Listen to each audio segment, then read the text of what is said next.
Good evening, dear friends. Nice to see you here in EKA.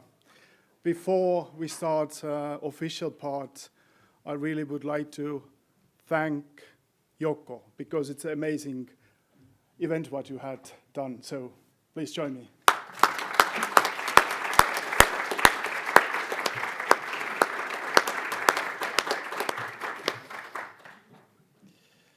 And well, dear friends, and fans of our lecture series, I'm really happy to welcome you to the fifth lecture of this year open lecture series organized by the Faculty of Architecture of Estonian Academy of Arts. And this lecture series is supported by Cultural Endowment of Estonia. This fall, all the lectures revolve around the issue of healing in one way or another. We have explored whether architecture as a process can be therapeutic and in what way inhabiting space could be restorative, and whether and how architects could contribute to the healing of the construction world. And it's my pleasure to introduce today's lecturer, David Sim. David is an architect and urban expert. He worked for Ralph Erskine in Sweden for many years and moved to Jan Gehl's architecture office in Denmark, where he also worked as a partner for many, many years, and where the book Soft City was born. A cornerstone of Gehl's development, David was responsible for driving much of the office's urban strategy and master planning services. His expertise is visible the world over, leading many Gehl's flagship projects, including Christchurch Earthquake Recovery Plan, Melbourne Metro, urban strategies of Buenos Aires, Central Tokyo and Sao Paulo, and master plans in Lille, Georgia, and so on, amongst many more. Today, David Sim will talk about main issues of his book, Soft City, from the perspective of health. David addresses today's biggest challenge is how to ensure and improve the quality of life of people in a growing city in the context of the climate change and the digital society through creating a quality living environment. Please join me welcoming David Sim.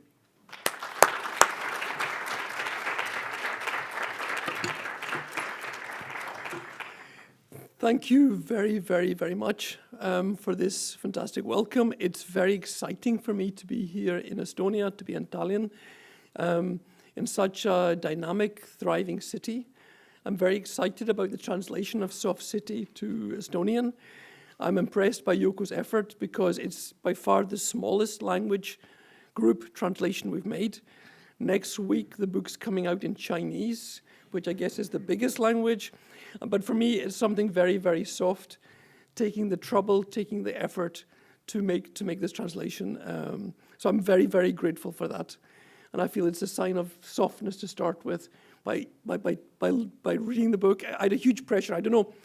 I mean, there's a danger. You'll have to give me a sign if I go off-piste too much.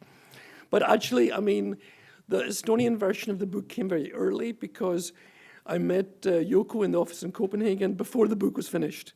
And I just kind of started, and Yoko's going, yeah, but that sounds really interesting. We'll make an Estonian version. So I had this really big pressure. I had to make the book good enough that it could live up to this Estonian translation. So I hope I've succeeded in that. So I've called this like Soft City, even in hard times, because I want to kind of let me contextualize it a little bit. And what do I mean by soft? Because soft is a funny kind of word, and normally the city you think of being a hard thing. Like it's concrete, it's stone, it's hard surfaces, often a hard place. So what makes a city soft? Well, I suppose it's people, it's humanity. And maybe a soft city looks like this. And you can see they're dancing tango. So of course it's Sweden. Like who would have imagined the Swedes would dance tango on a spring evening?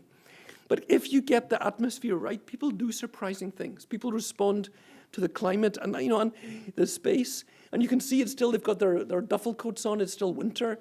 It's the kind of spring kind of evening, the sunshine. And you can see as people of different ages, some are watching actively, some are reading their book, but it's kind of like an environment where everybody's invited to kind of do their thing, to watch, and it's part of a redevelopment of the harbour. And I mean, I could talk just 1 hour about the project, but I won't. But it was a housing exhibition, is now 20 years old. And you can see from the different colours and the different shapes, lots of different architects got work here. And it's kind of like, you can have a favourite house, but the idea is it's very, very rich. It wasn't one architect doing everything. It's the juxtaposition of many, many different architects working together. You can see that kind of shaken shape of the grid. That's because it's making nice microclimate. And just notice on the edge, the buildings on the edge are a bit taller, like 5, 6 stories to keep the wind out, and the middle is a bit lower. And what's surprising is you get this juxtaposition of different architecture. And, you know, we've all got different tastes and styles. But what's surprising is how close they are together and how the architecture breaks down into smaller pieces. And this is all about making a better microclimate. And spaces like a square, a plaza, which is maybe not much bigger than an apartment. Because actually, often the best places are actually quite small. And maybe the most important experience is what happens at eye level. Like, you know, when you kind of connect, you open your window and you say hello to a stranger taking a picture of your apartment. And this is about, like, I mean, the eye level is about opening your front door, seeing that your kids are all right, saying hello to a stranger. And if you can manage to cultivate trust, then you can let your kids run around outside. There's no traffic. So here the kids are allowed to sell coffee to the tourists. This is a really, because all these architectural tourists come from Estonia and, you know, want to learn how to make a nice city, and you can make some extra pocket money by selling coffee. And, you know, maybe even for a family on a kind of Tuesday evening, you can have this kind of holiday kind of feeling. Eating out is just taking the pizza and you know, from out to the waterfront. And on a Tuesday evening, you can have this like almost on vacation feeling, just kind of everyday life. And of course, because we're Nordic people, you can go for a swim. And this wasn't the plan. This wasn't the big idea, because 20 years ago, nobody really swam in the harbour. That's more something you did in the countryside. But maybe that's a thing that we Nordic people, and I maybe include Estonia, because I'm actually Scottish. So I'm kind of like Estonian. I'm a wannabe Nordic as well. So, but kind of this thing about living with the weather, connecting to climate, that, you know, if you can jump in the river or the lake in the countryside, why not in the city? And so although this wasn't planned, it was a very cheap intervention for the city to add these platforms, and the ladder maybe cost 100 euros. And if you're paying like €500,000 for the apartment, 100 euros for the ladder isn't very much. And it means people can swim. But what's really soft is people are walking around the neighborhood in their dressing gown.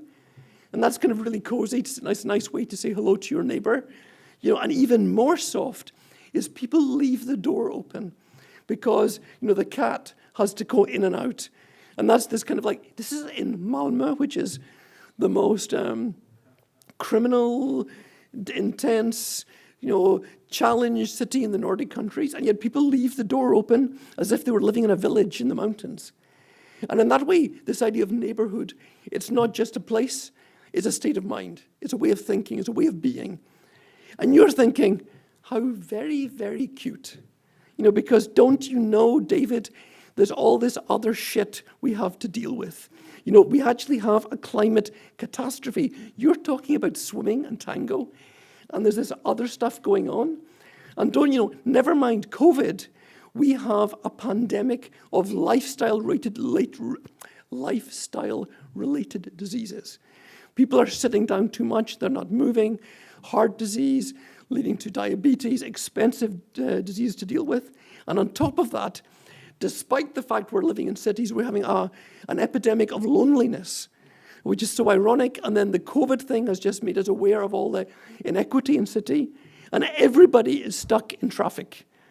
And on top of that, this idea of urbanization is maybe not everybody's cup of tea of how they imagine the future. And this is actually a project from the suburbs of Helsinki, not Singapore. You know, and so this idea, maybe we're not really getting it. So around the world, I see we're seeing a lot of people threatened by change. The planet is scary, the urbanization is scary, and then people, society is all scary. And that's a bit sad, because it's all about relationships. It comes down to people to place, people to other people. And could we not see, relating to the planet, an opportunity to connect to the climate, live with the weather, be more in harmony with things? Could we not see this urbanization as an opportunity to make better places?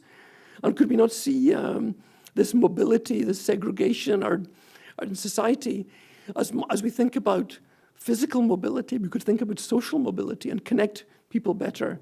And we may come back to this idea that neighborhood is actually about relationship. And the guy sitting here on the edge of the building, it's a relationship to the planet because he's half inside, half outside. It's a relationship to place. The cafe is opening up to a street or a square. And of course, it's a relationship people to people, talking to a stranger. And I guess that was the kind of the backdrop for setting the scene for Soft City. And I would have started telling you about the book, but then actually Yoko said I could talk for an hour and a half. Well, maybe I wouldn't talk for an hour and a half, but I can say a little bit more, so I thought I'll give you a little bit of background. And this is Jan Gehl, the other book. And Jan Gehl is kind of like the godfather of planning in the Nordic countries. I mean, even as far as Scotland, we knew about him. He's written many books. And actually now he's 85, and you can probably get this, he's the Robin Hood of planning. And what's the Jan Gehl story? Well, Jan's story is about love. It's a love story. Because when Jan Gehl was a young architect, he fell in love with this beautiful environmental psychologist. And he was like, and at the beginning, she actually refused to date him because she didn't want to date an architect. Because architects designed all these horrible environments, and it wasn't just the communists who made, this is Denmark, it wasn't just communists who built these environments. And Ingrid explained to him, well, this is not a good environment for people. Do you know that children cannot find their way home from school because all the buildings look the same? And he was trying to, mansplain architecture to her, but it didn't work. And she said, do you know about tall buildings? Do you know that if children live above the 4th floor, they have significantly less friends? And this is the kind of like, you see this, the mother looking out, and something happens when you get to the 4th floor, 5th floor, because our voices are not strong enough to shout. And our ears, we cannot recognize. Up till 4 floors, you can recognize your own child's voice. So all of these things happen to a certain distance, but there's a threshold. And at 4 or 5 stories, the senses stop working. And the higher up we get, the more divorced we are from reality. And for the mother here, if somebody goes, "Mommy, mommy," like you don't know who's the mummy. So all the mummies have to look and try or work out if it's their kid. And if you're a kid living on the 12th floor, you can look down and you're trying to work out, are those my friends or not? And then you want to go out, and it takes you 5 minutes or 10 minutes to go outside because you cannot spontaneously run out. You've got to, have you got your jacket? Have you got a jumper? It could be cold outside. Have you been to the toilet? Have you got your key? Then you wait for the lift, go down, and by the time you get down there, the other kids have gone. So Jan and Ingrid, they did research together, and they built up a whole lot of theory and understanding about people and place. And so I would really recommend the other book, which is available also in Estonian, Cities for People, and you'll get a flavor of all of this background knowledge and understanding of people, how they respond to the built environment. All of that stuff has allowed Gehl, the office Gehl, to work all over the world trying to make better cities for people. And now today there are Gehl offices in Copenhagen, San Francisco, and New York. And you can say, well, what is a city for people? Well, the mother of the cities for people is Copenhagen. And Copenhagen was a car city in the 70s, 60s and 70s. It was, the big breakthrough came in 1962, where they pedestrianized one of the streets. It was a very cheap intervention to make. And it completely changed the feeling of living in the city, because you could actually smell the coffee and the sausages rather than the car fumes. You could talk quietly. You didn't need to shout because there was no car noise. You could let your kids run around, and people started relaxing. And I guess over the last 50 years, the Gehl story is, can we take that human experience to other places? So this is New York. This is Times Square about 12 years ago. Times Square may be the most famous public space in the world. And actually you go there and you think, is this it? What we discovered was Times Square, 90% of Times Square was a car square. It was for cars. 90% of the surface was for cars. 10% was for people, for pedestrians. But 90% of the people using Times Square were pedestrians. So 90% of the people were in 10% of the space. And so how do you change that? And sometimes you can't do a big posh project because there's no money. So sometimes you have to do a little quick trick. So we use paint. And just by painting the square in a temporary project, don't panic. It's only a temporary project. It's an experiment. But with paint, they managed to make a public space. And a lot of people say, well, you can't do this. You cannot impose European culture on the United States. Americans don't use public space because they don't like public space. It's not in their culture. But what we discovered was, that like these guys, they've never been to Europe. They haven't been to college, but they know how to sit down. Because everybody can do this. And suddenly they discovered that actually Americans could use public space. And because we made this experiment, and they got a taste of it, and just so you know, the experiment lasted 8 years. It was 8 years before the city was confident enough to make this a permanent project. So sometimes it takes time. But of course, you start to change. And now if you want to change this back, it's kind of like, don't take our freedom, because they really are fighting for this. And in similar ways, we worked in Christchurch after the earthquake to build something at a human scale. And so this is the idea of kind of this human scale, people space, public space, lower buildings, and so on. But there's also something about the process. And I guess that's something I learned nothing about at architecture school. The processes that make things happen. And when you're making a project, you're taking people on a journey. And I guess no matter how incredibly talented you are, nobody knows everything. And so we all sit with some kind of fragment of understanding. And so what you have to do is find situations where everybody can sit at eye level around the table. So the politician, actually you should guess, which one do you think is the mayor? Sweden is the black t-shirt is the mayor, actually. The sweater, that's the architect. Somebody from the city office. So round the table, and you can see some of the key tools here. There's an aerial photograph, because we discovered that most people cannot read a map, a plan, but the aerial photograph they understand. And we use a lot of Post-its. And the Post-its, that's because if you make a printed report, people are very nervous. They probably won't read it, and there'll be plans they don't understand, and they get a bit nervous because if it's printed, it becomes official. And they don't like to say, okay, I disagree, I think that might be wrong. But anybody can write a Post-it. And if the Post-it's wrong, it's very easy to take it away again. And it sounds a little bit silly, but it's a way of having a soft dialogue. Because you can actually, everybody feels they can write a Post-it. And so we have these sessions, because this is in São Paulo, where we had to consult with the city staff. And just the city staff in the planning office is like 500 people. And so having these kind of like sittings of people with Post-its, and then harvesting the ideas, and then allowing everybody to kind of summarize, their processes and kind of explain them. And again, there's the Post-its and the aerial photographs, and giving people tools to discuss. And then finding how one group who has a perspective on a site works together with another group, and finding these very pedagogical models for working together, and then kind of going from the group with the Post-its to the big group. So how do you have a conversation with 50 people or 100 people? You have a very, very big map, and then you can really understand, like, okay, what we're doing, what we're talking about. And this might seem like, oh, why bother?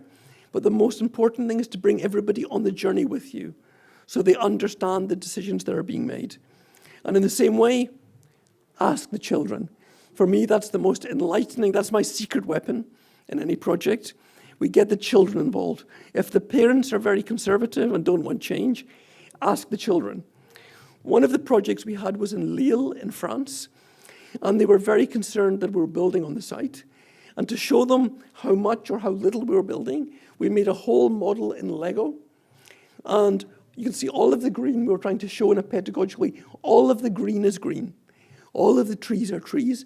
And only the grey edges, those are the only places we build. And just to be able to know, oh, it wasn't so much building as we thought. So that was the first part. And then the secret weapon came in. We asked the children to do the buildings. And we didn't say build anything. We gave them a very tight program. We told them they had to think about microclimate, about different activities, about vegetation in the courtyards. For an 8-year-old, this is no problem. Kids find this very, very, very easy. The parents are amazed because their children are so talented. And it's much more impressive when Jean-Luc explains to his parents how to make a sustainable city than some foreign architect. And of course, for the local newspaper, it becomes this like fantastic story about how to build the future, and these are the people who will live in the city in the future. So this is just thinking about soft ways to build, soft processes. And also, I'd say another one, maybe you know, is Parking Day, invented by our colleagues in San Francisco.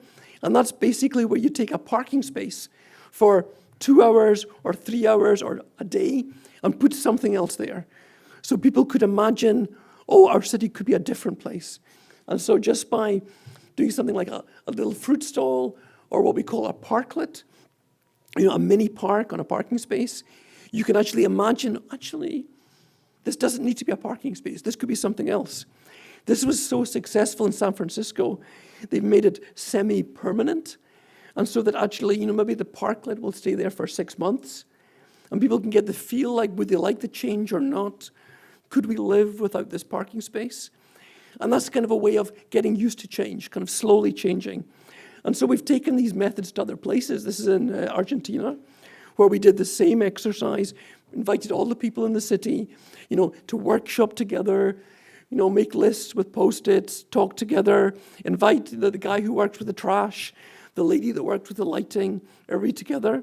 And just like New York, we painted the street, you know, and then as soon as the paint was dry, we could ask people to move in.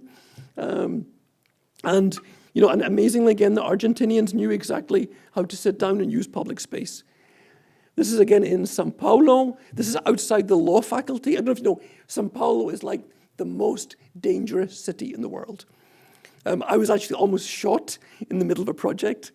And it was so terrifying because as the guy who was stealing my phone was about to shoot me, my other colleagues just left me to die.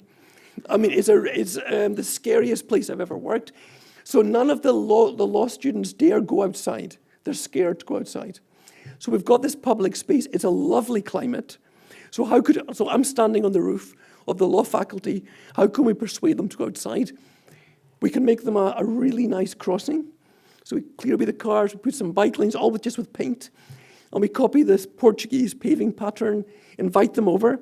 And the problem with Sao Paulo is there's no beach, because all, you know, and then, you know, it's, I think somebody said the real problem is there's no gays, because gays are always the first ones to colonize places, and make all the cool, hip places, but all the gays have moved to Rio to go to the beach. So we thought we have to build a beach.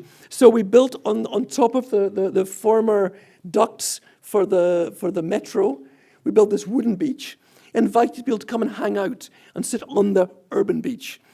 And what happened was all these amazing things. And these ladies, and this is like, if you study ecology, and if you go to London, they'll talk about indicative species. So if they find a salmon swimming in the River Thames, it's an indicative species. It means the Thames is clean enough for a salmon to be living there. Now, if you see a lady with a poodle in Sao Paulo, this is my indicative species. It tells you that the posh lady with a poodle is not scared to go outside. And in the same way, these boys, they were very happy to speak to me because of the play equipment. Now, one of the biggest problems in Sao Paulo is drug sales. And many of the public spaces are really dominated by drug dealers. What we discovered was the most effective solution to scare away drug dealers was mothers. Mothers are by far the best police. They're the most efficient. So if we have play equipment, we have children. If we have children, we have mothers. If we have mothers, we've got no drug dealers. And I'm not joking. This was far more effective than giving the police bigger weapons. by taking back public spaces, giving them to children, to their mothers, and them taking over. That's how you start changing life in a city. Sounds very cute, but actually this is, making a softer, healthier, friendlier environment. That was only the introduction. Now I start with a little bit of theory. And you're all going to say, of course, cultures are different. Climates are different. Estonia is different. We're not Copenhagen here. We're different. And it's true. Everywhere in the world is different. And even actually within Estonia, like Tartu is different from Tallinn. There are all these differences. But what we discover when we study people, they're surprisingly similar. Whether they're on the beach in Rio, on the street in India, the fishermen in Denmark, or the South American immigrants living in Stockholm, we see the same behavior. Everybody, and I'll go over to this. Hello? Yes.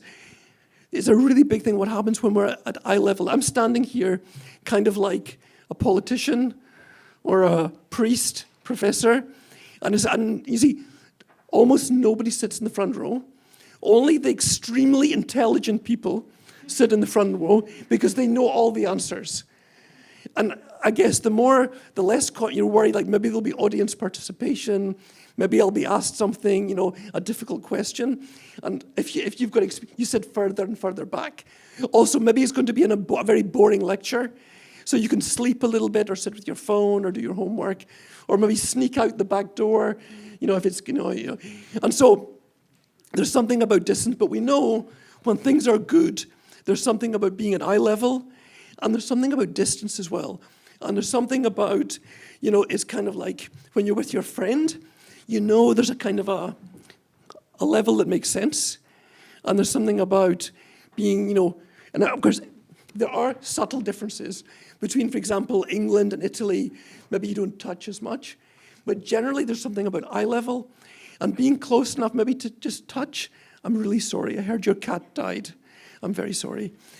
We know there are these little, and everybody knows this. Everybody in the world knows this thing because we all kind of work at the same level.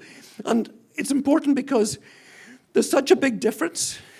Like just me standing up and being 60 centimeters difference and being at eye level, it completely changes our relationship. It's 60 centimeters, but it's a completely different relationship. And the difference between 2 and 3 meters and 1 meter and 50 centimeters is enormous. But all of these urban projects, we never talk about 60 centimeters and 1 meter and 2 meters. Yes, let's make it 20 meters wider just to be sure, or 50 meters, or we keep adding dimensions and not making them smaller. Human beings are very small. And I'll switch this off. And for our senses to work, everything happens around the face. So smelling and tasting, touching with the hands, every market in the world, they lift the products to be closer to your face. Now this is in Switzerland, this is Japan. It's exactly the same thing because we work in the same way. Our senses work in exactly the same way. Everything at eye level is very important. We get seduced as we walk down the street, and for hundreds of years we know this, spend all of the money in the first 3 meters. Nobody will look anything above that. So all of this seductive stuff, and even if you're a totally convinced modernist architect, you cannot help but kind of noticing, processing all of this stuff, because we're designed to do that. As human beings, we're designed to process information. So all of this stuff at eye level, seduces us. This is Old Town in Stockholm. Now this is architecture. I think we should have a moment just to appreciate the memory of Arne Jacobsen, center of Copenhagen. This amazing, long, I think it's Carrara marble facade, maybe the most expensive facade in Copenhagen, and maybe the most boring street. Because in a fraction of a second, I know the street will give me nothing. There's nothing on the street that's interesting. I won't meet the love of my life on the street. Nothing interesting will happen. And so we're very sensitive to this as we walk around. It's open, open 7 days, but it's actually very, very closed. What's important is when there are really interesting things, smells and tastes. We can hear the cappuccino machine. We can smell the bread. Here's the Marimekko shop in Malmö. They're doing everything possible to kind of flirt with us as we walk past. Come on, sit down, touch me, kind of. No, okay, this one. This is a window. And so rather than having the dance class upstairs, it's a window into a space, and you can see what's happening. It's transparent, and you can see what's on the other side. And suddenly that's completely different from a dance class on the second floor, because you can see in and you can watch, and it's quite funny because he's not very good, actually, and oh, wow, actually, he's quite hot. Maybe I could dance, and you watch people, and you see, and think, well, maybe I could do that. And the window's an invitation. And in our lonely world, it's a really significant thing. It's a former bank in São Paulo, and it invites people to join in. Public life. Is there anything more boring than Swiss people playing chess? But actually, for these lonely old men, it's better than nothing. Because the lonely old men have a legitimate excuse to stand there because they're watching the chess game. And maybe even a legitimate excuse to make a comment, to say to someone, oh, bad move, yeah, he's not very good, And in this lonely world, maybe this is the only human contact they get. So this thing of very, very basic things. So another thing is about contact with nature. And again, this could be like a 1-hour lecture just about biophilia, but the noises of nature, the sights and sounds of nature make us healthier. There's amazing research from Sweden. If you can see a tree from your hospital bed, you will get better faster. And that's kind of impressive, but actually when you think about it, planting trees is cheap. Having people in hospital is very expensive. And so actually we start talking about, national economy, and this is when we talk about health. Was he ever going to get around to it? Like public health, and it's very funny to laugh at the United States because they do such crazy things, and this is, I think, it's one of Jan Gehl's favorite pictures. You can drive to the gym, and then when you get to the gym, you take the escalator up, but then inside there is a stepper so you can simulate stairs, and there's a treadmill so you can simulate walking, and there's even something called spinning where you can simulate cycling, and people pay money to do this. You could be just doing this in a normal way. And, if you ask a surgeon or a district nurse, what's the foundation of public health? They'll say the same things. Fresh air, exercise, meet people. Just get outside, because those inside spaces are so bad for us. Even in New York with all the pollution, it's better to be outside than inside. You don't need to play basketball. Just walk. Just stand up, don't sit. Just move a little bit. And it doesn't have to be a party, but just be amongst other human beings.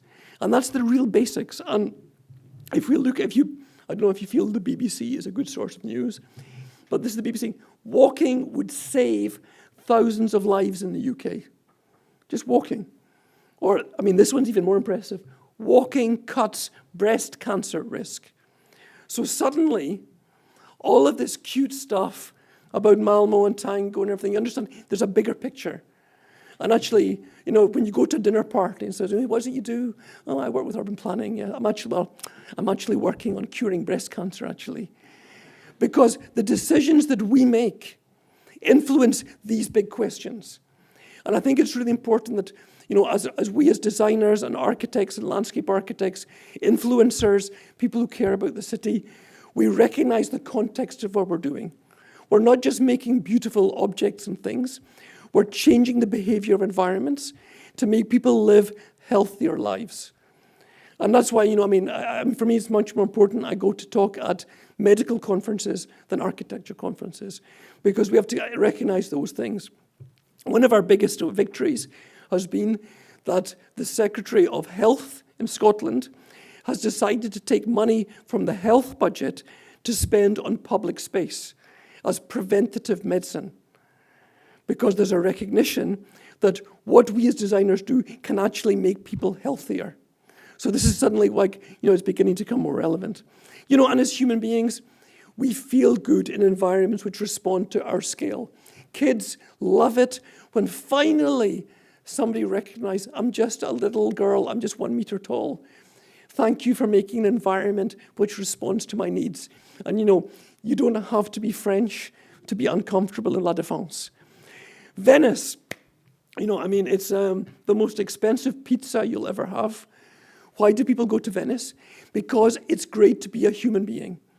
Because you take away the cars, the spaces get small, you walk along, you can touch a crumbly facade, you can smell the coffee, you squeeze past somebody, smell the perfume, you hear all these languages, and it's a delight to be a human being because all of your senses are working, and something inside you says, yes, this is how it should be. And that's why the kind of places we go on holiday often have that kind of Venice kind of feeling.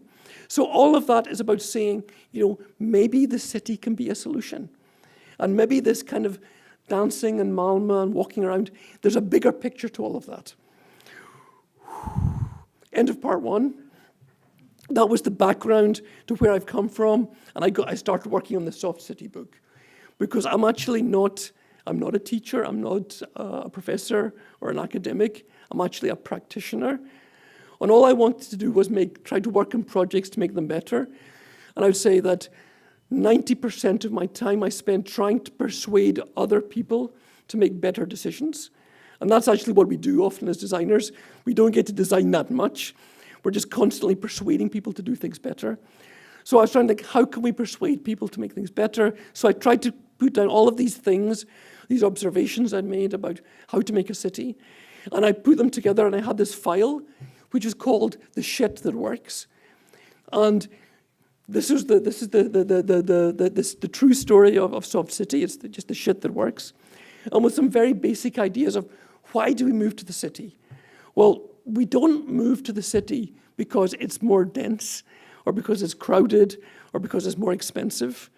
We move to the city because it allows us to get closer to things. So I started with this kind of equation, which is the idea of like density times diversity gives us proximity. Density gets interesting when you've got diversity. Density on its own is not that interesting. So the diversity was the key thing. And if we look at urban form, and I'm sure you've all seen these kind of pictures, this is what density looks like. This is a picture of the same density. But we can do it in different ways. And then we have to think, which one do we think maybe gives us the greatest diversity of space, of experience, of human scale? And, if we do these kind of point blocks, if we don't get fronts and backs, we don't get streets, we get this no man's land and every building is the same. But if we do kind of fronts and backs, the street is different from the courtyard, the front is different from the back. We think in layers. The ground floor is different from the top. And that's kind of a little bit like, that's the cover of the book. On the one side, you've got the street with the bus stop and the bakery and the dentist and all of that noisy, busy stuff. And on the back, you've got all that quiet stuff with the barbecue and the kids playing and the washing hanging and all of that stuff. And by simply organizing it, that we can have different kinds of space in the same place, we can have this proximity. And so the themes of the book, there are 3 chapters. One is about living locally. And I guess with COVID, that's become one of the most hot topics. Because, I published the book 6 months before the pandemic. And it was kind of like, oh, David, we're so sorry. You wrote this book about the convivial city, and now it's a pandemic, so it's so irrelevant. Well, actually, I was worried for about 5 minutes, because actually probably the most important thing we discovered in the pandemic was living locally was incredibly important. Everything in our building, in our street, in our neighborhood became incredibly relevant. So if we live in a walk-up building, we know our neighbors, we know the old lady on the second floor. So we know if there's anybody doing the shopping for her, is she okay? We can quickly go in and out. The fact that we can use the staircase, we don't have to use the lift. It gives us a lot of freedom, because during the pandemic, the lift was kind of like Russian roulette. First of all, I don't even want to press the button, and then I don't want to get into this box, which is filled with COVID bacteria. And then the worst part is I don't want to share the lift with anyone.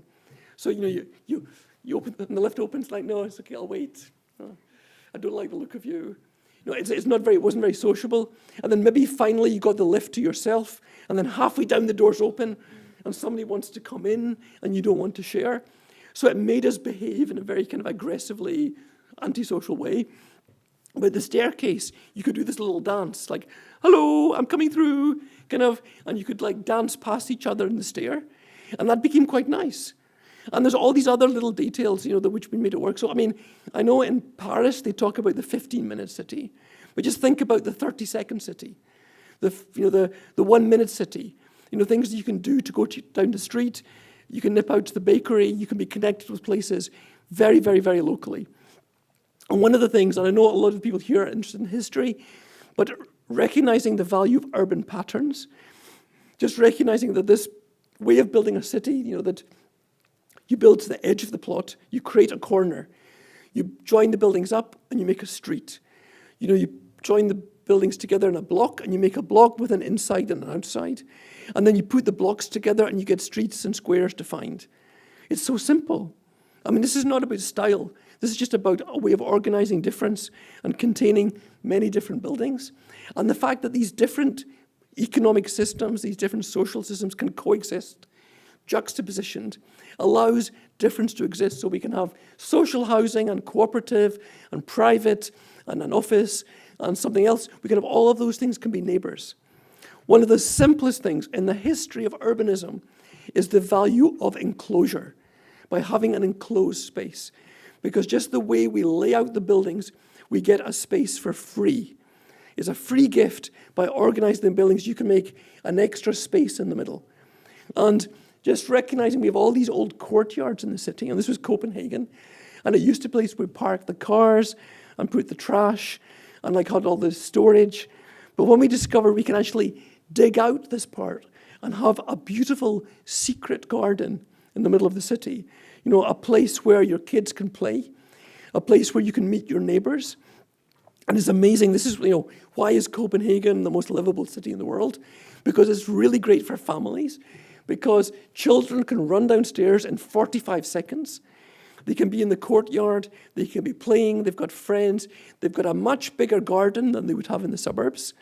And there are like 200 parents making dinner, watching the kids, so if something happens, there's somebody watching. Maybe it takes more than 45 seconds to get them back in again. But that's a kind of nice situation to be in the middle of the city. And one of the reasons why people like now live in Copenhagen, so many families live in Copenhagen, is because it's so nice. Your kids have got a safe place to play with lots of friends. The courtyard also makes microclimate. And whether you're in a hot country or a cold country, in the summer, the courtyard's always a little bit cooler because of the vegetation and the enclosed space. And in the winter, it's always a little bit warmer, a few degrees. And that's enough to make a huge difference in heating and air conditioning costs. And now as we get these hot summers, just by like opening a window and having cross ventilation, you get air conditioning for free, just because of that small temperature difference. And of course, things grow in that microclimate. But importantly too, we have a protected acoustic space. And one of the great things is the value of silence in a city. Sleeping with an open window, having clean air, you can hang your washing out. Again, it's a really simple thing for free, but again, it makes city life just so much more bearable. And that's why now in Scandinavia, all of the new projects, we're building them around courtyards, because it's actually a very efficient way to deliver density, but also give people these other qualities of having spaces in common, the sense of identity you get, and a useful space that makes urban life much more bearable. So a very simple thing. Another thing which allows this difference to exist in the same place is layering. And I guess the difference is stacking and layering. And I guess we had some evil capitalist developers. I don't know if they're still with us. But one of the things the developers tell you is they want to stack, because this is very, very efficient. You put the same thing on top and top and top and top again. But actually, it's a little bit boring, and you're not really getting the full value of the building. And just by doing something different, and I'm sorry if this seems so obvious, and we really thought about, do I put this in the book? This is just so obvious, do I need to say this? But it gets forgotten about so much. recognizing the ground floor is different. It can do other things. You can walk straight in, you can see in the window, there can maybe be a basement with own access. Then the middle floors are different. And then in the top, every single top floor, every attic is a penthouse. There's an opportunity always to do something special on top.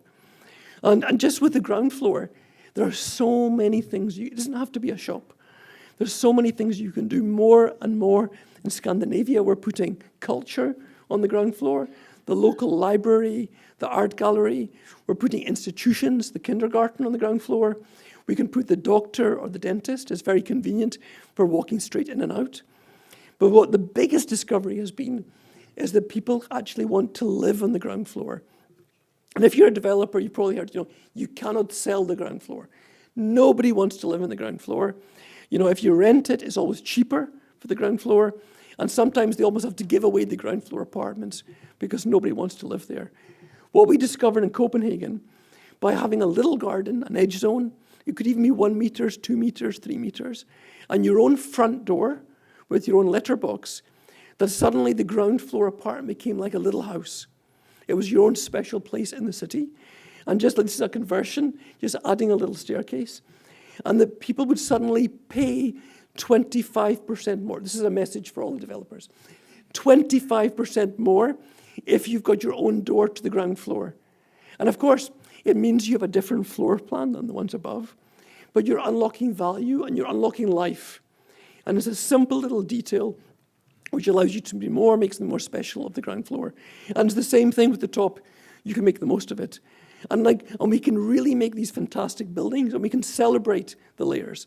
We can have a part that talks to the street. This is the shops and restaurants. Then we have offices in the middle and fantastic dwellings in the top. Or you could put something even more exciting on the top. And all of this, I suppose, is about saying that there's this other zone in the middle that we've forgotten about, the missing middle, that there's a scale we can work with which actually gives you density to have all the advantages of urban life, like the buses and the shops and the coffee and everything, but it also allows us to be closer together as human beings. How are we doing? Two more. Okay, next big theme is about mobility. And mobility is really about time. And time is unbelievably democratic. Because that's one thing, it doesn't matter, if you're a professor or if you're a student, if you're rich or you're poor, if you're super intelligent or you're stupid, doesn't matter. Everybody's only got 24 hours. If you're very lucky, you get 8 hours sleep. If you're very lucky, you only work 8 hours. So there's 8 hours left for everything else. And depending on the chores you have to do and the travel time, and if you're like an adult with children and getting to work, this travel time can become very, very significant. And you only have this little golden slither of your time when you can read French poetry and learn Finnish and go to ceramics classes and read stories to your children. This is your golden time. So everything we can do that makes your time, your precious time, more valuable is very interesting. And so this is when we get back to the city of seconds and minutes. So not just the 15-minute city, but the 30 seconds, the 1 minute, and the way that the journey starts in our apartment. When we look out the window, can we see the bus coming? And recognizing, and again, these very, very simple things. It takes 5 seconds to go from the street into the shop. It takes 10 seconds to go from the street to the courtyard. Maybe it takes 45 seconds to go from the 4th floor down to the street. It's all about time. Do you want to see something really exciting? Maybe the most exciting picture I'll show you. Wow. What's he talking about? It's some concrete slabs. This is a time machine. No, because it's in Copenhagen, and on every side street, we now have the situation where the pavement continues across the side street. And this means that my 3-minute walk becomes a 1-minute walk because I don't need to stop on every crossing to let the cars go past. I have the right of way. I have that dignity. If you've got children, they can walk to school on their own. They can walk for 12 blocks and they don't need to cross the street. And if you're having to take your kids to school every morning, 45 minutes, suddenly maybe you're going to get an hour back every day. It's a gift from the city to you. 1.5 hours to you as our gift. It's a time machine. It's just some concrete slabs. There's no app.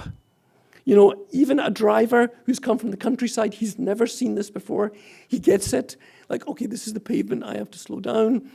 I have to wait till they go past. It's an incredibly simple detail, but it makes it so easy to change the way we use the city and give us time. Was it that exciting? Maybe you didn't get as excited as me. I don't know. Cycling. Copenhagen. Everybody cycles. It's incredible. Grandma cycles, grandpa cycles, the 8-year-old girl cycles, even the cool, scary guy with sunglasses. Everybody's cycling. And why do they do that? Because it's really, really, really, really easy. And the key thing is they have this kind of cycling for dummies.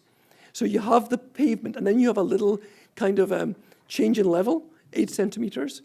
And so you keep the cyclists separate from the pedestrians. And that's important because they have to be buddies. If the pedestrians start fighting with the cyclists, then the cars win. So you've got to keep the pedestrians and the cyclists on the same side. We're allies. And then you have a second curb, which protects you from the moving cars. And importantly, in the Danish system, they also have the parked cars outside the bike lane, and then the moving cars again. And so when you're on your bike, it's really easy. You're cycling in the direction of traffic. There's the pedestrians, they're not dangerous. There's the parked cars, they're not dangerous because they're on the outside, and the guy's going to open the door on the other side. So he's not going to open the door onto me because 90% of the time there's only one person in the car, it's the driver. So we have this, and this is also kind of, I'd say, a win-win, because if for a moment we pause to feel sorry for the car drivers, because it's so hard to find a parking space in Copenhagen. There only are 5 parking spaces in the whole city. And then you finally find a parking space and you're trying to reverse, is one of the most stressful situations in life is trying to reverse into a parking space in the city and there's somebody up behind you tooting. And if you throw bicycles into the mixture, it becomes a nightmare. So by keeping the bikes out of the parking situation, you actually make it much easier to be a driver in the city. So it's a win-win. But being on your bike, traveling along at eye level, you're in the same, you see your friends, you can say hello, you can smell the coffee, you can smell the Danish pastry, and it takes you 10 seconds to stop, and you can be inside the bakery, shopping, buying your coffee, buying your bread. And this is important because when you try to make a project in Tallinn and you want to take away parking spaces to put a bike lane, the shopkeepers will try to stop you. Because they'll tell you, don't steal my customers. I need parking spaces. In every city we've worked, in London, in Melbourne, in Copenhagen, in Edinburgh, people on bikes spend more than people in cars. That's because they're on their bike, they're in the airspace, they're going slowly, they smell the coffee, they see there's a sale on, they can stop spontaneously because they don't need a parking space. So the cyclists spend more. The shopkeepers don't believe this. And that's why you have to collect data, but that's another story. But all of this makes a kind of ecosystem. It's an ecosystem where cycling and walking and shopping and shopkeeping and parking your car is part of an ecosystem. And we share the space all together. And that's why in Copenhagen people cycle in the summer and they cycle in the winter, because it's actually the most convenient way to get around. And there's a nice story, we actually, the city bought little baby snow plows. So the first thing they do on the snowy days is they clear the snow from the bike tracks first. And that means that everybody who's on a bike gets a head start to get moving around the city. But of course, there's also something about the way the trams and the buses integrate and how fantastic it is if you can have a coffee or a beer while you're waiting for the bus or the tram, because you see it coming. Maybe with smart technology, you can get the information in real time. Like the tram is coming in 7 minutes, I can manage a quick beer, maybe 2. And this is important because this is the ecosystem of the city. It's a much safer place to stop and stay. For the old lady, doesn't need to go underground into the metro station. She waits up in the light where it's safe. And all these nice things, these interactions happen at eye level. And maybe the most important thing is just moving through the city at eye level, seeing what's going on, seeing the changing seasons. seeing what sales are on in the shop, seeing how people are dressing. All of this connects you to place, getting a sense of distance and space. And it's kind of like, and what's Tallinn got? Trams. And how do we celebrate that tram system, And of course, also public spaces, because trams, trains, and buses are also public spaces with the potential for these kind of encounters. And very often, we talk about TOD. And every time, you'll see the developers, the evil developers, they want to build a tower at the bus stop, because then we've got transit-oriented development. But what happens here, you get places that are very well connected to somewhere else. What we need to do is thinking about how we make neighborhood-oriented transit so we better connect people to where they are. So the journey starts at the front door in the apartment, it goes onto the street, and is an interconnected ecosystem of life, all connected together. How are we doing? We've got one left. Can we manage this? The final subject of the book is about the relationship with the planet. I call this living with the weather. And I don't know if you have this in Estonian, but in like other Scandinavian languages, there's the expression, no such thing as bad weather, just bad clothes. You know this. And what are all the things we can do that connect us, to the weather to live better? Can we build our own weather? And I think one of the biggest subjects, and I think it was very great to come here to Tallinn in the winter to experience the microclimate, because you can build your own weather. This is a microclimatic intervention. We call it a wall. The wall contains a little climatic box, and it means in Malmö, you can sit outside in the end of February, because the wall gives you a protected microclimate. You can undo your jacket, you can sunbathe a bit. It's a wall. It's as simple as that. Now, on a bigger scale, in Lund, in the medieval center, it's so nicely made that you can actually sunbathe. It's like the Riviera. It's like the south of France. And the cities even built these kind of loungers because the weather is so nice in the medieval core of a Swedish city. But what's even more amazing, when there's snow on the ground, you can still sunbathe as well because you make your own weather. So these simple things. Now, it's sometimes not just about catching the sun. Sometimes we need shade. And there's so many really simple ways we can create microclimate through different shading systems, umbrellas, arcades. And these are all very basic, simple technologies. In this one space, there are maybe 15 different climate zones. Some people are like happy to be out in the sun, getting skin cancer. Others are kind of want the semi-shade, semi-cool. And maybe in the same group, you choose different seats because you're more comfortable with different degrees of heat and sun. Some people are away at the back of the arcade in the darkest part because they want to be cool. And that's in the space of maybe 15 square meters. There are all these different opportunities for experiencing the climate in a different way because we're all different. And that's also a kind of softness. And in a similar way, we can create microclimate through ventilation and light. And the smaller the dimension, the more simple changes we can make. And we have to recognize that this microclimate thing, natural light, is maybe one of the most important health factors in buildings. And just the way natural light moves and changes during the day, this is a huge impact on health. And there are these tiny details to keep out the rain or to keep out the sun. This is a louvered shutter in Barcelona. There are like 4 main panels. Each has got, maybe about 50 louvers on it. You can change it. You can control the light, the sound, the heat.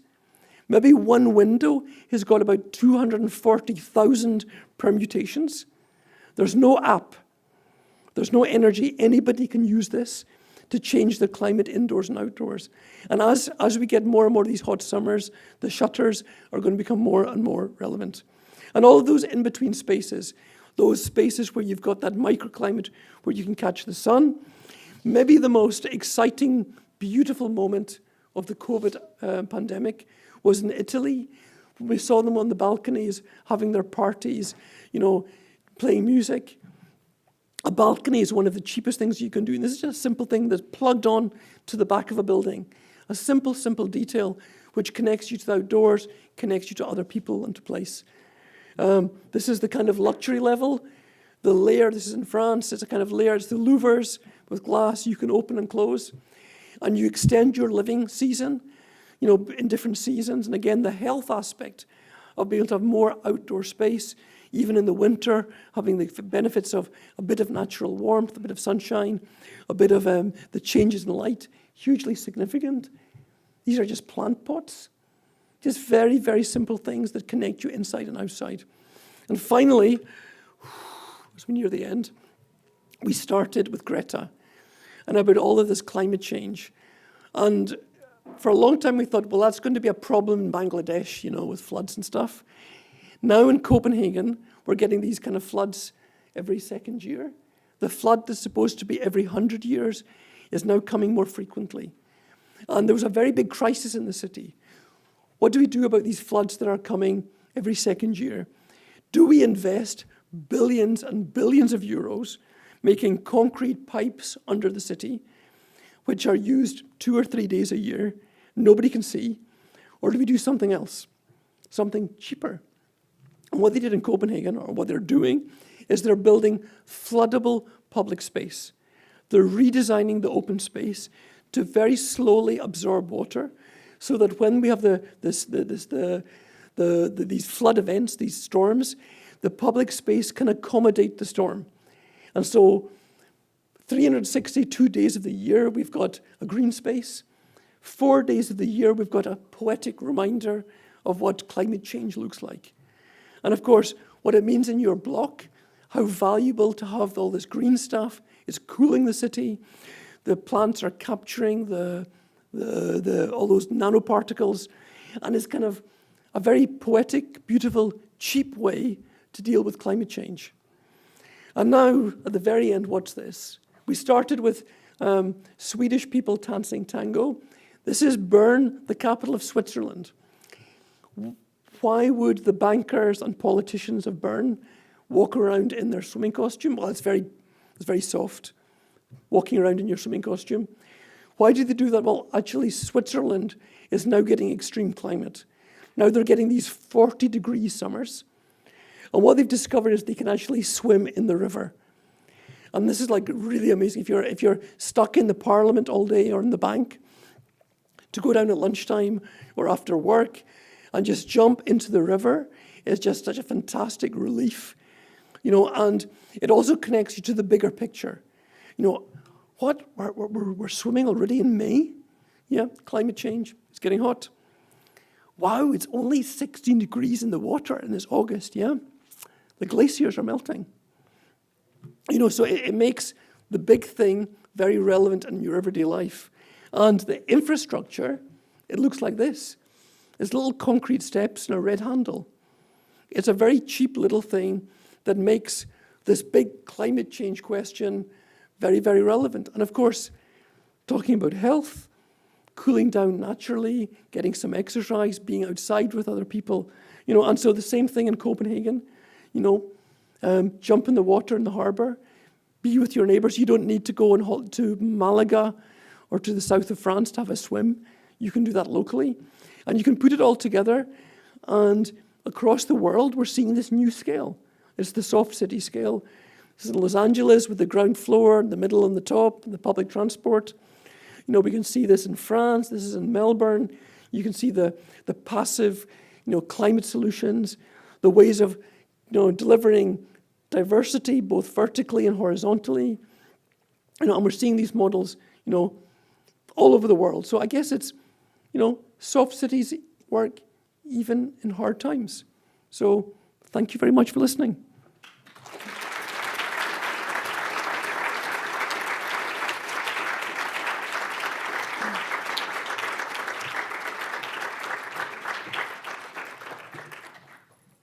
Thank you, David. It's time for questions and conversation.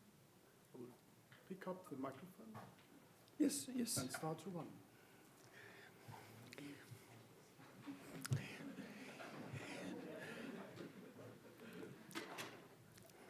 Hey guys.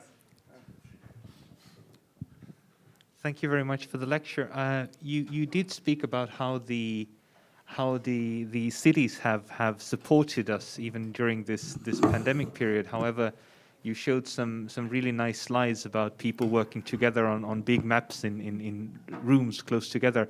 How has this planning been working now over the past 2 years? Is it still possible to do that, or is it less common? Is it also virtual now?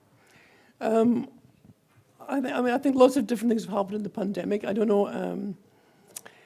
I think it's changed us. I don't know if you're talking about very specific situations or. Yeah, but that's nothing to do with the pandemic. That's our normal approach. Yeah, we did it outside. That's been, and I think there's a thing about having these situations where you can meet. So in terms of processes, I think I would still say there's nothing can really compete with meeting in person.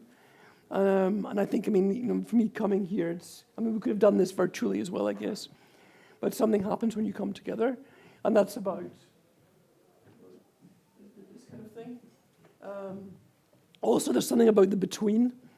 I think just an observation, there's a lot of thing about hygge in Denmark. There's a much more important word in Swedish, which is fika. I think you know about that. And the whole of Swedish society operates around fika because nobody ever says anything in meetings. But you have this conversation at the fika, you say, by the way, I think maybe that idea is not so good, maybe you change it a little bit. And I think because we don't have this in-between time, we've lost this subtle other way to communicate. So I think that the need for virtual fika has been really important. And I think this thing about between, and we've been having some nice side conversations with Yoko. And for me, this word between is really interesting because all of the in-between spaces and in-between times, these are maybe the most significant. In nature, you have the phenomenon, I think it's called Ecotone, where where the sea meets the land, the coast, there's this climax of activity, when they meet, between where the meadow meets the forest. And in the same way, where the lecture meets the break when they serve the wine, all of these significant things kind of happen on this edge. Just drinking on the wine on the own is may not interesting, but when you put it together with something else. And for me, I think what we work with is about juxtaposition. It's juxtaposition in place, physical juxtaposition, but also organization. And I think the skills of designers go beyond just making places, making situations. It is curatorship of processes. So we don't just design okay, this is the kind of city we want to build. We have to design, this is the kind of process where people can come together and bring out their best qualities. Sorry, this is a very off-piste kind of answer. I don't know if it's going anywhere. Sad question, but a very good answer. Another question. Yes. Hello. Hello. Thank you very much for your super nice and interesting presentation. I'm just wondering about, you did the projects in different countries in the world, and you said at the beginning that we are all different everywhere, but also we are different in terms of economical and political terms. And of course, behind these solutions, the mostly politicians and local politicians stand behind. And the question is have you engaged somehow the politicians during your practice to make these changes, because politicians not so sometimes educated or open-minded for such changes, or they even don't know how to do it. So that's why they need such a professionals, but also how to engage them if they even don't want, let's say, to do it. I have a really fantastic experience of politicians, Seriously, I think it's a very good question. Yeah. Because it's recognizing that it's not just about the design you make, it's about the kind of the context. And politics are very, very significant. And I would say one of the things is to think about especially local politics. And I guess what I would say the most interesting political phenomenon in the world at the moment is that generally mayors are much more interesting than presidents and prime ministers. And that's because the mayor has to respond to the whole population. He or she is meeting everyone. You cannot be too much in your own party doing politics because you have to respond to all citizens. The decisions you make are much more relevant. And because as mayor, you live locally, you live with the mistakes as well. So I think generally, if we look at dynamic places that have changed, like Barcelona, like Curitiba, like Malmö, with an Estonian mayor in Malmö, Ilmar Repolu. I mean, all of them were actually architect planners in their background, but they understood the significance of local politics. Ilmar Repolu, who reinvented Malmö. Malmö was like the worst city in Sweden, and now it's like one of the best. The party wanted Ilmar Repolu to go to the national government, but he didn't go because he can have much more influence working locally. So I think it's like engaging the politicians, making them relevant, and the fact they can deliver stuff. Like the work we did in New York, we were not the first ones to think of doing a pedestrian space on Times Square. I mean, like for 40 years, they've been talking about that. But nobody knew how to kind of start it going. So we started doing this kind of like research and having this 90%, 10% thing. But the key thing was that Mayor Bloomberg was terrified that if he started a project and there would be traffic jams and problems and chaos, and he would only get all the problems, and then the next mayor would get to cut the ribbon on the nice project. I'm so great, I'm the mayor, I give you the new Times Square. And this is what all mayors are terrified of. This is what happened. Ken Livingstone did all of this work like for 8 years as mayor of London about bike culture. And then Boris comes along and just like, oh, Boris bikes. And poor old Ken Livingstone, he gets no credit at all. And so what we did with the temporary project, with the quick project, with the paint, we can deliver the project while the mayor is still mayor. And they get the credit, and Mayor Bloomberg got re-elected because we could deliver the project in his mandate period. So it's something about also rethinking the way we do projects, and it's a huge problem. If you do a building, planning permission takes like 2 or 3 years maybe. An urban project, a serious urban project, you can spend 10 years just waiting for the environmental impact study, And so it's really important that we find quick tools to do things fast so it becomes relevant. It's good for the mayor. It's good for the citizens. It gives you a chance to experiment because maybe we got something wrong. And you can change it. Like, for example, in New York, we did temporary bike lanes. And we tried to tell them to do the parking thing. Like, you put them in, and they didn't want to do that. No, we'll do it our way. And of course, it didn't work. There were all these problems with the parked cars, but it was only painted, so we could change it back. So I think it's about designing or using our designer creativity, not only to make good solutions, but also to make good narratives, so we can explain to people this is why we're doing it, and make good processes to take them on the journey. Is that an okay answer? Yes. Okay. Yes, thanks. Nobody's going to answer a question now because all the answers are like 10 minutes long. Yeah. And sorry, I have one more question. Okay, that's no problem. I'm delighted. But this is very also for me important, maybe about cycling actually. I just from Ukraine, and I remember Jan Gael visited Ukraine like a few years ago, and I forgot to ask him question about this. But about organizing cycling in the different cities where the topography is a bit different than in Denmark or Netherlands or Estonia. For example, in Ukraine, I wanted to cycle to my university, but the height difference between my university location and my home was 100 meters. And after 2 weeks, I didn't want because I was dying in the middle of the day after returning back home. So have you... Yeah, I come from Scotland, which is more like this as well, so I know this. I think it's true that Copenhagen is very flat. It's also very windy. And don't underestimate how awful cycling against the wind is. So flat countries also have problems. I think one of the biggest game changers in planning is going to be electric bikes, because it's such a small thing, and the fact that you have the electric motor to help you uphill, you don't need it downhill. I think electric bikes are are going to be much more significant for bicycle behavior than electric cars.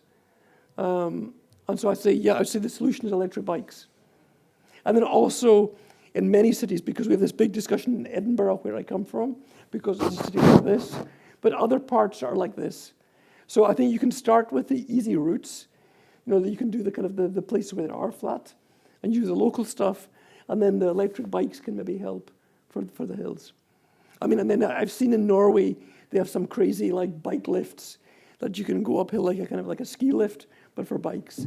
But the Norwegians have got so much money, they can do everything. Okay. Yeah. Let's continue. Hello, thank you for writing this amazing book. We haven't read it yet, so I have some questions. You introduce urban acupuncture, soft facades, water-sensitive urban design. These are like quite complex urban planning techniques. And you also introduce a very nice, soft way of starting the community design. And the question is about how you pick those places. They find you, they find Gale architects, and you go in and save the world, or you have something to suggest to us in Estonia with a very rigid political system, with a very, very rigid town or city, Tallinn, where much needed most of those things what is on this seam city at the moment. So if you can give us a hint where to start, how to soften up, how to loosen up a bit, because this would be amazing to see here. Well, I don't know. I mean, I think everywhere's difficult. I mean, this is a huge question. We could spend. I think we should go and drink wine and talk about this. But I think it's about, well, first of all, recognizing that as creative people, we recognize these solutions, but we need to also make creative situations to make that change happen. I mean, Copenhagen, when Jan Gale started, people thought he was really stupid. I mean, there were cartoons in the newspaper. Oh, this stupid architect, he thinks we're going to sit on the pavement and drink cappuccino. How ridiculous. That's never going to, that's all we do in Copenhagen, is we sit on the pavement drinking cappuccino. So, I mean, you need to use creativity. I think Jan Gale was a good storyteller. He worked with like observation and kind of very gently nudged people into change. You can make these connections like, well, actually, you can make money from this. This is about business. Copenhagen's incredibly rigid. So like this cafe lifestyle, you have to have a permit to put the table and chair on the street. I mean, it's really, there has to be a drawing to get the permit. And for a long time, you had to pay a fee for each chair and table. I mean, it was really, so all cities have those kind of things. But it's kind of like how you can turn them to your advantage. We found the permit system gave us very good access to information. So we were discovering that we could leverage that information. We could say, well, every year there are more tables and chairs. The politicians, you have to take this seriously. This is a subject. And you can start thinking, well, actually, one parking space, that could be 12 tables and chairs. And that could be 2 jobs. And you've got to kind of join the dots in the storytelling to connect to all these things that we know how to solve, to things which are interesting for politicians about environment, about health, about employment, about economic things. And maybe that's something we're not so good at because we want to design nice things. And so I think that was the shock for me, having to realize I had to spend more time persuading people to do the thing than just doing the thing. Otherwise, the other alternative is to become a developer yourself. And I think that would be, if I could turn the clock back 30 years, I would have become a developer myself. Because then I wouldn't need to have wasted all these years persuading other people to do stuff. I'd have just done it, and I'd be really rich by now, and I'd be living in Barbados or something, No, but seriously, don't underestimate the value of creativity. But it's just like, it's your superpower. But it's how you use your superpower to make good things happen. That was a very, very general entry, and we can take the rest with the wine afterwards.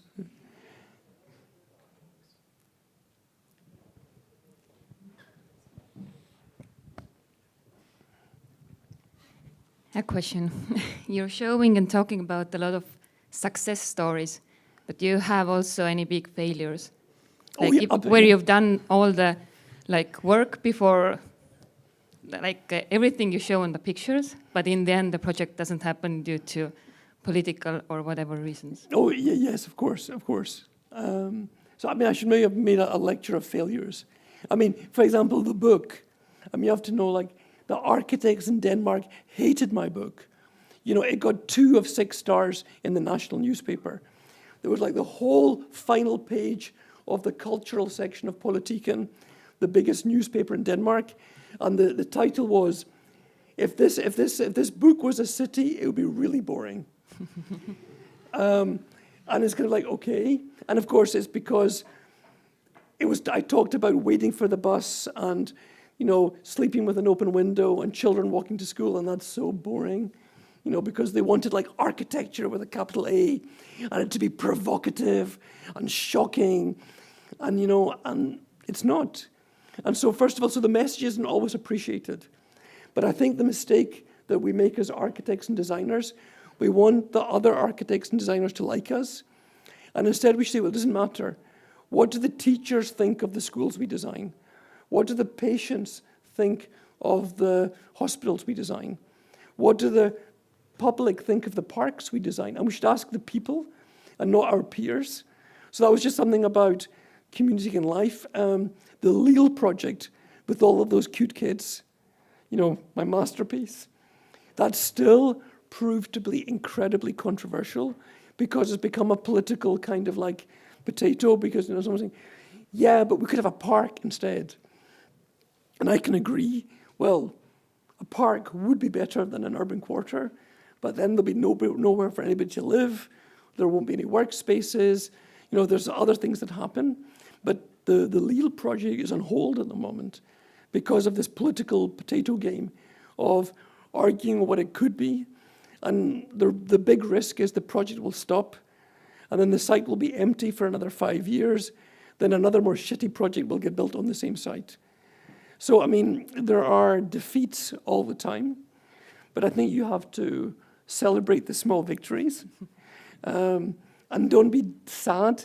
I think especially if you want to do planning, it goes very, very, very, very slowly. So I have one project in Scotland at the moment, which is a new town in a national park. And I've been working on that on 15 years, and it hasn't started yet. So sometimes you also have to be very, very patient. Thank you. So I think we end on the down note, kind of, you know. Hi. Hi. The softness of the city is mostly about the people, like biological people, right? But what about the future outlook, where we have more and more automation, more and more computers, virtual stuff? How does the soft city look like in the future? Does it embrace it, or? I think that's a really good, especially in Estonia, which is kind of like you're like the world capital of new technology. I think it's a really good question. I've been really excited seeing all these little robots moving around the city. I mean, I've been taking all these pictures and putting them on my Facebook. But I think, I mean, well, first of all, when I wrote Soft City, it was kind of like a counterpoint to say there are all these other simple things you can do that don't require energy, that don't require technology, that don't require an app. Because there's a problem, like on a world level, that this smart city is being sold as technology, and that the technological solution is always the better one. And I would say ideally they kind of go together. There are some things that, I mean, what's amazing for me is in Sweden, Volvo is really worried now because young people are not taking driving licenses. Previously, the car was the symbol of freedom. Like now this is the symbol of freedom, because in this, I can do everything. My phone can tell me if I can rent a car, a bike, a scooter. Actually, my phone says it's only a 3-minute walk. You know, I don't even need an Uber. You know, my phone can connect me to other people. So technology can give us new freedoms, which can actually maybe connect us better to a whole load of analog experiences. And so for me, the simplest example would be having the real-time bus information or tram information. And I can sit there and like, okay, I've got 3 minutes, I've got time to buy a beer, or whatever it is. You know, like having that knowledge, which allows me to use my time in a better way. And so I think in a way, of course, there are lots of things which it's more important to be a human being than just to be a slave of technology. But I think what we just find a way, and I guess maybe Estonia is a place where you can really experiment because you're so far ahead on this technology and finding ways to make the soft city connect with the smart city. Thanks. And I guess maybe you've got some answers of your own. I don't know.